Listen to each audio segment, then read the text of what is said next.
మే 11, 1998 ఆ రోజు ప్రతి భారతీయుడు గర్వంగా చెప్పుకునే రోజు. ఎందుకంటే ఆ రోజు అగ్రరాజ్యంగా ఉన్న అమెరికా కన్నుగప్పి రాజస్థాన్లోని పోఖ్రాన్లో మన దేశం అణు పరీక్షలను విజయవంతంగా నిర్వహించింది. అయితే అమెరికాకు తెలియకుండా ఆ అణు పరీక్షలను చేయడమే మనకు పెద్ద సమస్యగా ఉండేది. అయినా కానీ మనం ఎలా చేశాం? అసలు మనం అణు పరీక్షలు చేయడానికి వాళ్ళ పర్మిషన్ ఏంటి? మనకు అణు పరీక్షలు నిర్వహించే స్వతంత్రం లేదా? ఇన్ని సమస్యలను దాటి మన దేశం ఎలా ఆ అణు పరీక్షలను నిర్వహించింది? దీని గురించి ఈ వీడియోలో ఎక్స్ప్లెయిన్ చేస్తాను. పూర్తి వీడియోను చూడండి. 1998కు ముందే 1974లో ఇందిరాగాంధీ ప్రధానిగా ఉన్నప్పుడు స్మైలింగ్ బుద్ధ పేరుతో ఒక న్యూక్లియర్ టెస్ట్ జరిగింది. ఆ తర్వాత 1995లో పివి నరసింహారావు గారు ప్రధానిగా ఉన్న టైంలో మరోసారి అణు పరీక్షలను చేయడానికి ప్రయత్నించింది మన దేశం. కానీ అమెరికా శాటిలైట్లు గుర్తించి మనకు వార్నింగ్ ఇవ్వడంతో ముందుకు వెళ్ళలేకపోయాం. ఆ తర్వాత అంటే 1998లో ఎన్డీఏ గవర్నమెంట్ ఏర్పడి వాజ్పేయి గారు ప్రధానమంత్రి అయ్యారు. పార్లమెంట్లో విశ్వాస పరీక్ష నెగ్గిన 15 రోజుల్లోనే doctor APJ Abdul Kalam, doctor Rajagopala చిదంబరంలను వాజ్పేయి పిలిపించారు. అణు పరీక్షకు సిద్ధం కావాలని వాళ్ళతో చెప్పారు. 1998 మే 11వ తేదీన బుద్ధ పూర్ణిమ రోజు అణు పరీక్ష జరపాలని డాక్టర్ అబ్దుల్ కలాం సూచించారు. అణు పరీక్షలు నిర్వహించాలని మన దేశం నిర్ణయం తీసుకున్నట్టు 1998 ఏప్రిల్ 20న బాబా అటామిక్ రీసెర్చ్ సెంటర్ బార్క్లోని ముఖ్యమైన శాస్త్రవేత్తలకు సమాచారం అందింది. ఆ తర్వాత వారు చిన్న చిన్న గ్రూపులుగా పోఖ్రాన్కు బయలుదేరారు.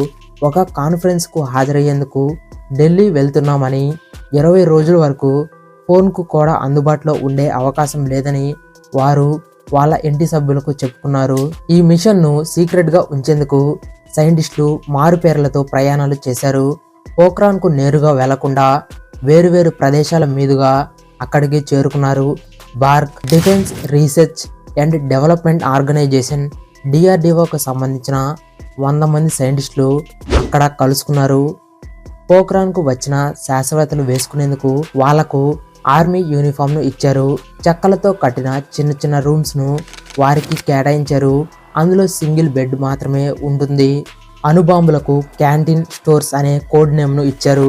బాంబు పేలులకు పర్మిషన్ వచ్చిన ముంబైలో భూమి లోపల వాల్ట్లలో దాచిన బాంబులను పోఖ్రాన్కు తీసుకొని వెళ్లడం పెద్ద సమస్యగా మారింది. ఈ వాల్ట్లను 1980లలో కట్టారు. సంవత్సరానికి ఒకసారి మాత్రమే విశ్వకర్మ పూజ రోజున మాత్రమే వాటిని తెరిచేవారు. ఆ రోజు శాస్త్రవేత్తలు, అక్కడ పనిచేసే స్టాఫ్ పూజలు చేసేవారు. బార్క్ చూడడానికి వచ్చే ప్రధానమంత్రులకు ఆ వాల్ట్లను చూపించేవారు. పోఖ్రాన్కు తీసుకొని వెళ్ళేటప్పుడు పేలుడు పదార్థాలకు ఎలాంటి నష్టం జరగకుండా ఉండేలా ప్యాకింగ్ చేశారు. సొంత సెక్యూరిటీ సిబ్బందికి కూడా ఈ విషయాలను చెప్పకుండా అక్కడి నుండి వాటిని తీసుకొని వెళ్ళటం బార్క్ సైంటిస్టులకు పెద్ద తలనొప్పిగా ఉండేది. సౌత్ ఇండియాలో ఏర్పాటు చేసిన మరో అణు స్థావరానికి కొన్ని ప్రత్యేక పరికరాలు తీసుకువెళ్తున్నట్లు సెక్యూరిటీ సిబ్బందికి సైంటిస్టులు చెప్పారు. వాటిని తీసుకువెళ్లేందుకు రాత్రిపూట సపరేట్ గేట్ నుంచి కాన్వాయ్ వస్తుందని కూడా వాళ్లకు చెప్పారు. అర్ధరాత్రి అయినా కూడా ముంబైలో హడావుడిగా ఉంది. ట్రాఫిక్ జామ్ కాకుండా ఎవరికి ఎలాంటి డౌట్ రాకుండా ఉండేందుకు తెల్లవారుజామున 2 గంటల నుంచి 4 గంటల మధ్య ఈ ట్రక్కులు బయలుదేరాలని డిసైడ్ చేశారు. మే 1వ తేదీ ఉదయం 4 ట్రక్కులు సైలెంట్గా బార్క్ ప్లాంట్కు చేరుకున్నాయి. ఒక్కో ట్రక్లో 5 ఆర్మీ జవాన్లు ఉన్నారు. ఆ ట్రక్కులపై బాంబులు వేసినా తట్టుకునే విధంగా రక్షణ కవచాలను ఏర్పాటు చేశారు. ఇతర పరికరాలతో పాటు 2 నల్ల బాక్సులను ట్రక్కుల్లోకి ఎక్కించారు. ఆ తర్వాత 4 ట్రక్కులు వేగంగా ముంబై ఎయిర్పోర్ట్ వైపు వెళ్ళిపోయాయి. బార్క్ ప్లాంట్ నుంచి ఎయిర్పోర్ట్కు 30 నిమిషాలే పడుతుంది. అయితే ఎయిర్పోర్ట్ నుంచి అన్ని క్లియరెన్స్లు వచ్చేసాయి. ట్రక్కులు నేరుగా రన్వే వద్దకు వెళ్ళిపోయాయి. వాటిని తీసుకొని వెళ్లేందుకు అక్కడ AN-32 ఎయిర్ క్రాఫ్ట్ సిద్ధంగా ఉంది. 4 సెక్యూరిటీ సిబ్బంది మాత్రమే విమానంలోకి ఎక్కారు. అది చూస్తే ఆర్మీకి సంబంధించిన సాధారణ కార్యక్రమం అనే అనిపిస్తుంది. ముంబై సిటీ మొత్తం నిమిషాల్లో నాశనం చేయగల బాంబులు ఆ విమానంలో ఉన్నాయని ఎవరికీ తెలీదు. తెల్లవారుజామున AN-32 air craft Mumbai airport నుంచి టేకాఫ్ అయింది. 2 గంటల తర్వాత జైసల్మీర్ ఎయిర్పోర్ట్లో దిగింది. అక్కడ అప్పటికే కాన్వాయ్ సిద్ధంగా ఉంది. కాన్వాయ్లోని ట్రక్కుల్లో ఆయుధాలతో సెక్యూరిటీ సిబ్బంది కూర్చొని ఉన్నారు. ట్రక్కుల్లో నుంచి దిగే టైంలో వాళ్ళ ఆయుధాలను టవర్లతో దాచేశారు. ఆ వెంటనే జైసల్మీర్ ఎయిర్పోర్ట్ నుంచి ట్రక్కులు పోఖ్రాన్కు బయలుదేరాయి. పోఖ్రాన్కు చేరిన తర్వాత ఈ ట్రక్కులు నేరుగా బాంబులు అమర్చిన ప్రేయర్ హాల్కు చేరుకున్నాయి.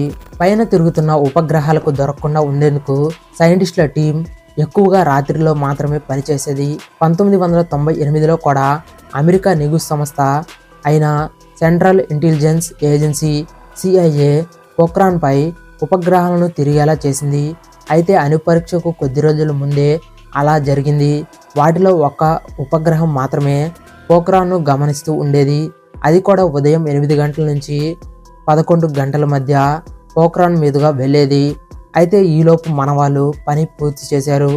శాటిలైట్లు మనం చేసే అణుపరీక్షలను కనిపెట్టకుండా శాటిలైట్ ఇమేజింగ్ క్యాపబిలిటీని ఉపయోగించేవారు. అంటే శాటిలైట్లు ఏ వస్తువులను పైనుంచి కనిపెట్టలేవో ఆ వస్తువులను కింద మన సైంటిస్టులు వాడేవారు. ఆ విధంగా అమెరికా సీక్రెట్ ఏజెన్సీ CIAను ఏమర్చడానికి కౌంటర్ ఇంటెలిజెన్స్ను రూపొందించి వాళ్లకు తప్పుడు సమాచారం వెళ్ళేలా చేశారు. ఆ విధంగా మన ప్రధానమంత్రి వాజ్పేయి గారు టెలివిజన్లో అనౌన్స్ చేసే వరకు కూడా అమెరికా ఈ విషయాన్ని కనిపెట్టలేకపోయింది. అంటే అర్థం చేసుకోవచ్చు మన వాళ్ళు ఎలా ఆ అణు పరీక్షలను విజయవంతంగా పూర్తి చేశారు అని. ఈ వీడియో నచ్చితే లైక్ అలాగే షేర్ చేయండి. అలాగే ఈ ఛానల్ని సబ్స్క్రైబ్ చేసుకోండి. Thanks for watching.